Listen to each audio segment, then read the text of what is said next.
Bonjour à tous, aujourd'hui nous allons parler d'un roman qui s'intitule La condition humaine. Il s'agit d'un roman d'André Malraux paru en 1933.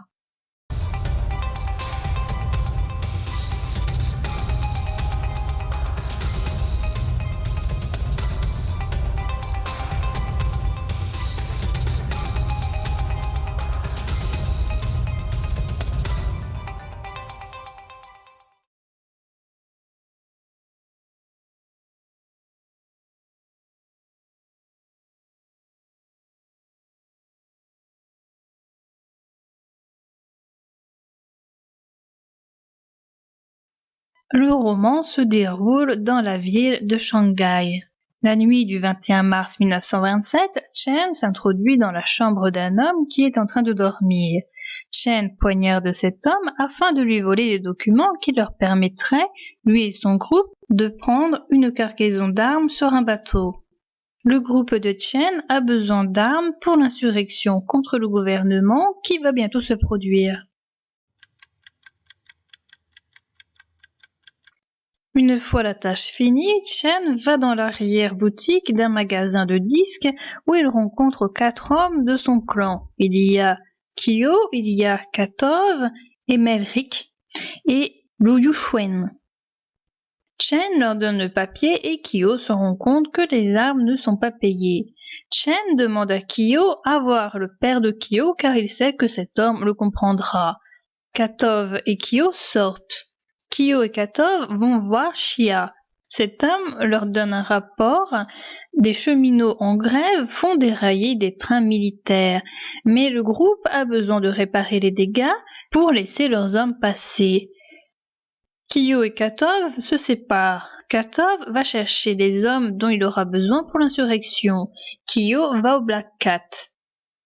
Kyo va à la rencontre du baron Klapik qui est en train de draguer 2 femmes. Les 2 hommes se voient. Kyo lui parle du bateau avec les armes. Klapik lui propose de l'aider à faire entrer le bateau dans le port. Il a en échange une rémunération. Katov se rend dans un lieu où sont leurs hommes. Il apprend qu'il y a 138 hommes dont beaucoup ne savent pas manier les armes. Katov donne des conseils afin que les hommes se battent pour le mieux.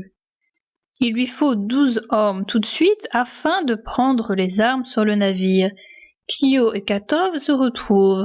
Katov dit à son ami que l'insurrection aura lieu demain. Kyo dit à Katov que Klapik va leur faire venir le bateau et qu'ils seront habillés en policiers afin de tromper les gens qui sont sur le navire.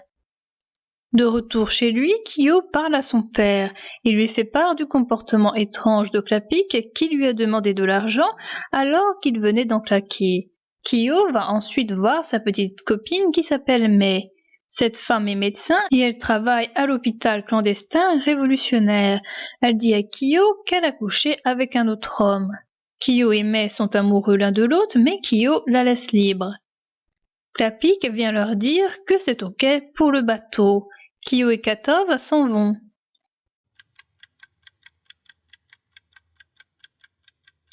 À 4 heures, Chen va voir Gisor. Il lui dit qu'il se sent seul dans son meurtre. C'est la première fois qu'il tue quelqu'un. Et il se sent seul par rapport au non-tueur. Il a peur de ne pas pouvoir sortir du fait de tuer. Au fil du temps, Gisor est devenu quelqu'un d'insomniaque. Il se sent seul lui aussi. Pour compenser, il prend de l'opium. À 14h30, Katov, Kyo et les hommes vont sur une vedette chercher des armes sur le bateau. Tout se passe sans problème.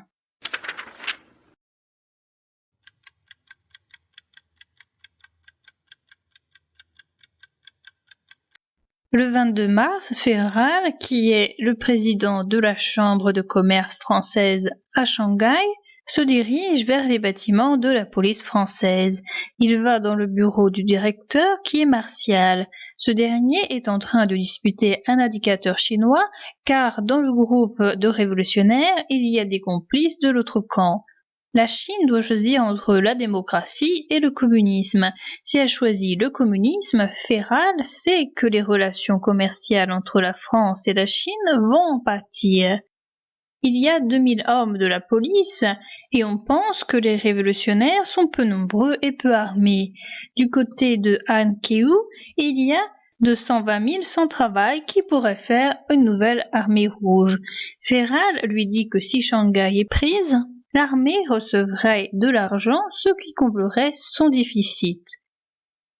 Chiang Kai-shek a allié son parti aux communistes, mais les communistes commencent à prendre trop de place et à tout diriger, ce qui le dérange et il a envie d'y mettre fin si cela continue. Les commissaires politiques, eux, veulent faire tomber Chiang Kai-shek pour mettre un communiste à la tête de Shanghai.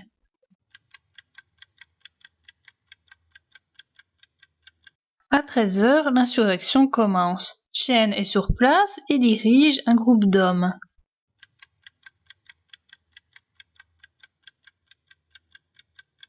À 5h de l'après-midi, Martial donne les nouvelles à Feral. L'insurrection prend le contrôle des bâtiments les uns après les autres. Un officier chinois parle à Feral et lui dit que le communisme arrachera les terres et en particulier les terres des paysans. Chiang Kai-shek veut rompre avec les communistes car ils n'ont pas su rester à la place qu'il leur avait assignée. L'officier chinois propose que pour 50 millions de dollars, Chiang Kai-shek détruise le communisme. Chiang Kai-shek devra faire attention aux communistes et aux gens de Han Keu qui voudront sa peau.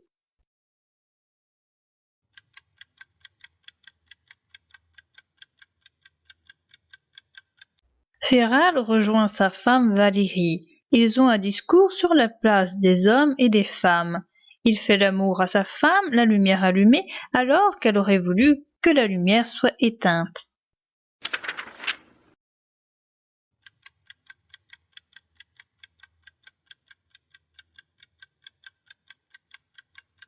Le groupe de Kyo apprend que Chiang Kai-shek n'est plus de leur côté. Il s'oppose maintenant aux révolutionnaires et il veut que les insurgés rendent les armes. Kyo ne sait pas ce qu'il faut faire et il se rend à Han Keu afin de demander des conseils. Chen, lui, manifeste pour la première fois le désir de tuer Chiang Kai-shek. Le 29 mars, Kyo est à Han Keu.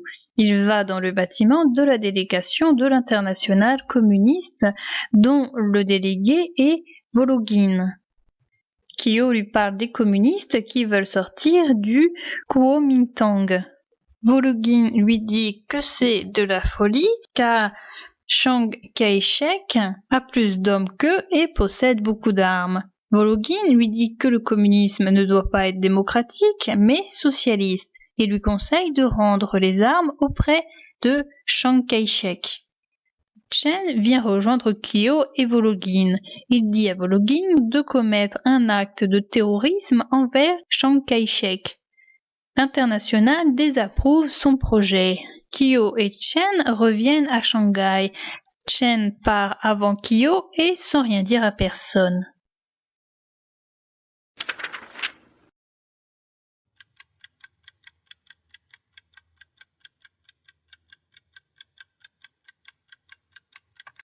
Le 11 avril 1927, à midi et demi, le comte Spilewski avertit Klapik. Il lui dit de partir le lendemain car on sait qu'il est impliqué dans l'histoire du bateau avec les armes.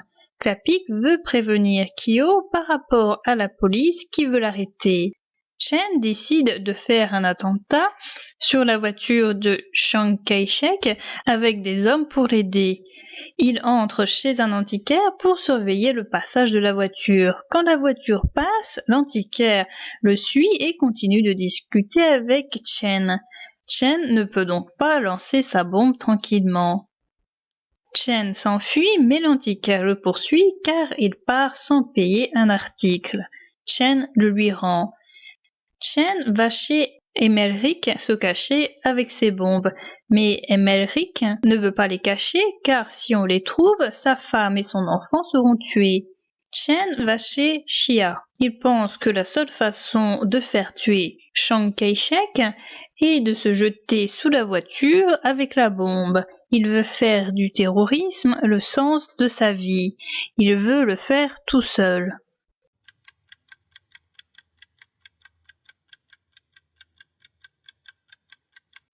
À 3 heures de l'après-midi, Klapik cherche Kyo chez Gisors, mais il n'est pas là. Il parle avec le père de Kyo et Kyo finit par arriver. Klapik lui dit qu'ils ont tous intérêt à bouger car la police est au courant de leur agissement. Kyo veut rester, mais Klapik veut partir. Kyo veut donner de l'argent à Klapik pour son départ. Ils se donnent rendez-vous le soir au Black Cat. Kyo reçoit l'ordre écrit de Han Keu d'enterrer les armes. Katov prévient Kyo qu'il y a plusieurs voitures de Chiang Kai-shek en circulation, dont une seule le contient réellement pour éviter les attentats. Katov part chercher Chen pour le prévenir afin qu'il ne lance pas sa bombe pour rien. À 3h30, Katov ne trouve pas Chen chez Emelric.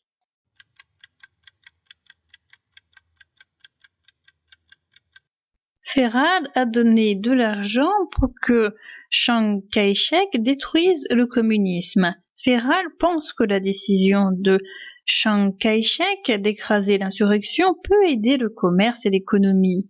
Il va voir Valérie, elle n'est pas à son hôtel. Il y croise un autre de ses prétendants. On lui passe une lettre dans laquelle elle lui dit qu'elle lui en veut pour l'interrupteur qu'il a voulu absolument allumer lorsqu'ils ont fait l'amour.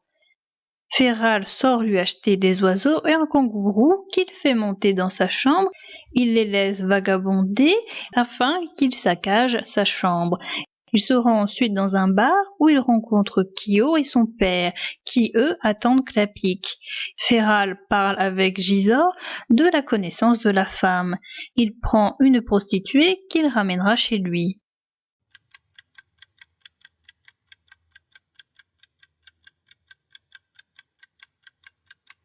Chen attend l'auto. Il se jette sous la voiture qui explose. Chen est gravement blessé, il se tire une balle dans la bouche. À 11h15 du soir, Klapik, au lieu de rejoindre Kyo, s'arrête pour jouer. Il est aspiré par le jeu, il perd de l'argent et il ne se rend pas au rendez-vous de Kyo. À 23h30, au Black Cat, Kyo et Mei apprennent qu'il y a eu un attentat causé, ils le savent, par Chen. Chiang Kai-shek n'était pas dans cette voiture et le meurtrier s'est enfui. Kyo décide d'aller au comité pour en savoir un peu plus. Kyo est assommé et est emmené dans une voiture par des policiers. Mei rentre chez Gisors.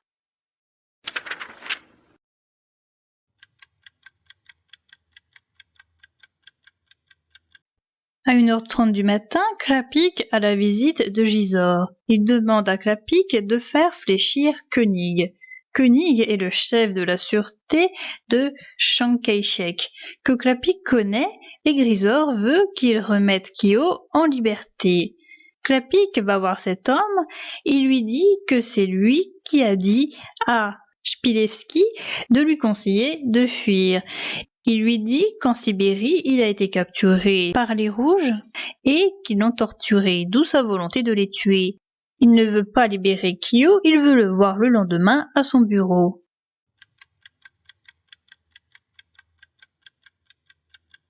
Emelric, qui vient de perdre sa famille, qui a été tuée, a rejoint le groupe de Katov. Dans ce groupe, tous les hommes sont touchés ou blessés, car ils sont à court de munitions maintenant.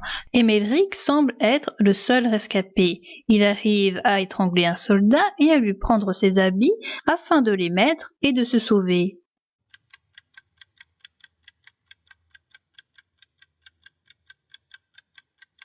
Le 12 avril, à 10h du matin, Kyo est mis dans une prison. Il entend que cette situation est provisoire. Il est ensuite transféré à la police spéciale. Il a un entretien avec Koenig. Il lui propose de travailler pour eux et de dire où sont cachées les armes, sinon il sera torturé. Kyo préfère la torture.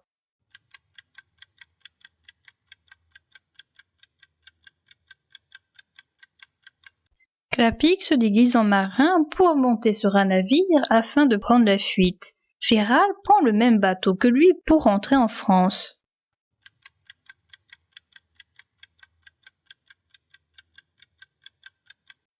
À 6 heures de l'après-midi, Katov et 200 communistes blessés sont couchés dans un préau. Ils attendent la mort.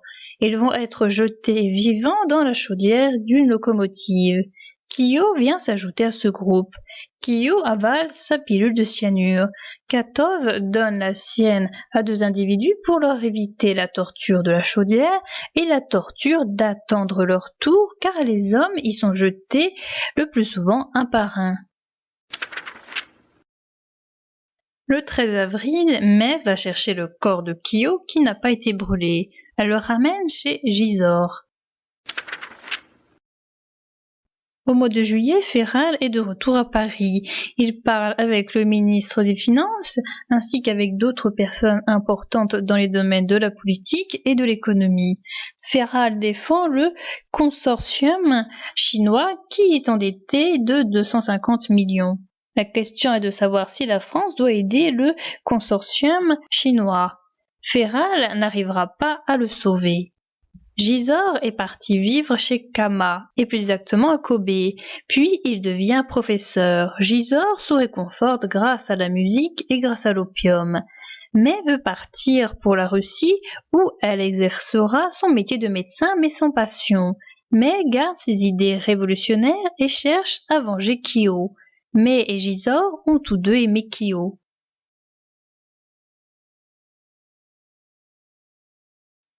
La condition humaine peut se définir comme les caractéristiques, événements majeurs et situations qui composent l'essentiel de l'existence humaine, telles que la naissance, la croissance, l'aptitude à ressentir des émotions ou à former des aspirations, le conflit, la mortalité. La condition humaine est donc composée de tout un tas d'éléments. Le roman met l'accent sur quelques éléments. Il y a la solitude, l'amour, la mort et la dignité. Nous allons tout d'abord nous intéresser à la solitude. L'individu se sent loin des hommes, il se sent loin de sa campagne, c'est par exemple le cas avec Mai et Valérie, il se sent loin aussi vis-à-vis de lui-même, ainsi Kyo ne reconnaîtra pas sa voix enregistrée. Chen remarquera les changements qui s'effectuent en lui-même comme s'il était étranger à cela. C'est comme si une partie n'était pas lui-même, mais qu'il est tout de même obligé de subir les pensées qui semblent étrangères à lui-même. On a des individus qui se sentent seuls, séparés des autres et surtout incompris. Certains se taisent, d'autres parlent comme Chen. C'est à ce moment-là que d'autres individus, comme Gisors, se rendent compte qu'ils ne sont pas seuls à ressentir ce sentiment de solitude. Les personnages du roman sont tous seuls, même si certains ne le remarquent pas. Pour certains, cela ne les gêne pas, pour d'autres si. Au début, le groupe est uni, mais dès le meurtre du trafiquant d'armes, Chen va se sentir comme expulsé de ce groupe. Ensuite, Emelric va se désolidariser d'eux en échappant à la mort en prenant les vêtements d'un officier. Il ne va pas se battre jusqu'au bout, il va se sauver. Clapic se désolidarise d'eux aussi en prenant la fuite et en n'aidant pas son groupe. Kyo ne fait plus partie du groupe à cause de son suicide car il ne peut pas supporter la torture. Au final, Katov se retrouve seul, le groupe n'existe plus. La condition humaine est composée d'amour. Il y a l'amour paternel entre Gisors et Kyo, il y a la relation amoureuse entre Mai et Kyo, et il y a également l'amour de son prochain. C'est le cas de la relation entre Katov et les deux inconnus à qui il va donner sa pilule de cyanure. La condition humaine est aussi composée de la mort. Elle est également composée de la dignité. C'est une chose que Koenig a essayé d'enlever à Kyo en lui imposant de choisir entre la torture ou la dénonciation de ses amis. Kyo, en préférant la torture, gardera sa dignité. En ce temps de conflit, la vie humaine est raccourcie. On craint sa mort prochaine. Les personnalités des personnages ressortent donc plus. C'est leur dernière chance d'être vraiment eux-mêmes. Il y a des personnages qui sont enfermés en eux-mêmes. C'est le cas de Klapik qui ne pense qu'à lui. C'est le cas également de Chen qui n'est pas égoïste à la base, mais qui, à cause de son meurtre, se sent loin des gens. Il y a des personnages qui sont au contraire ouverts sur les autres. C'est le cas de Kyo qui organise au mieux cette insurrection. C'est le cas de Katov en donnant ses pilules de cyanure. C'est le cas également de Gisor qu'on aurait pu mettre dans l'autre groupe car il ne va au-devant de personne. Ce sont les autres qui vont vers lui pour se confier. En ce sens, il est ouvert aux confidences. Nous avons deux groupes d'individus. Il y a le groupe composé d'hommes d'action, c'est le cas de Chen ou de Katov, et il y a des hommes qui sont beaucoup plus dans la réflexion, c'est le cas de Kyo, de Gisor et de Feral. Dans ce roman, des choses graves arrivent en même temps que des choses moins graves. On peut citer un premier exemple. Tandis que Kyo se fera assommer puis mettre en prison, Klapik dilapide son argent au jeu. Il y a également un deuxième exemple. Tandis que Gisor et Mei pensent douloureusement à Kyo qui s'est suicidé afin de ne pas se faire brûler dans une locomotive, en France, des personnages politiques importants s'interrogent au sujet de leur soutien au consortium français en Chine. Le roman commence par une scène difficile. Il y a un meurtre par un homme qui n'ose pas tuer et le roman se finit par une scène futile. D'une scène personnelle, voire même intimiste, on passe à une scène de plus grande envergure. Ce roman est un roman brutal. Face à cette brutalité, nous avons des gens qui sont comme en dehors de la réalité. C'est le cas de Feral, par exemple, qui va apprendre la prise des bâtiments que par téléphone grâce à Martial. Chen et Feral ont plusieurs points communs. Tout d'abord, ils n'aiment pas les femmes. Feral domine et méprise les femmes. Chen, lui, est content de ne pas être une femme. Tous deux sont dans des extrémités. Chen l'est dans les attentats suicides, Feral l'est en pensant qu'aux avantages financiers, économiques et bancaires des événements. Chen et Feral sont finalement seuls. Cela gêne Chen, mais pas Feral. Tous deux vont voir leur mission échouer. Chen mourra pour rien car la voiture ne contenait pas l'homme qu'il voulait tuer et Feral verra l'alliance France-Chine cassée. Katov, sans cesser de s'appuyer au mur, enjamba le corps de son voisin. « Tu es fou ?» demanda une voix au ras du sol. « Pourquoi ?» Question et commandement à la fois, mais nul ne répondait. Et un des gardiens, à 5 mètres, au lieu de le rejeter à terre, le regardait avec stupéfaction. « Pourquoi ?» demanda-t-il de nouveau plus rudement.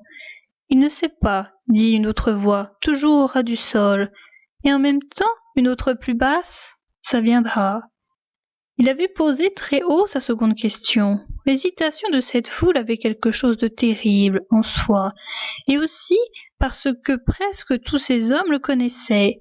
La menace suspendue à ce mur pesait à la fois sur tous, et particulièrement sur lui. « Recouche-toi, » dit un des blessés.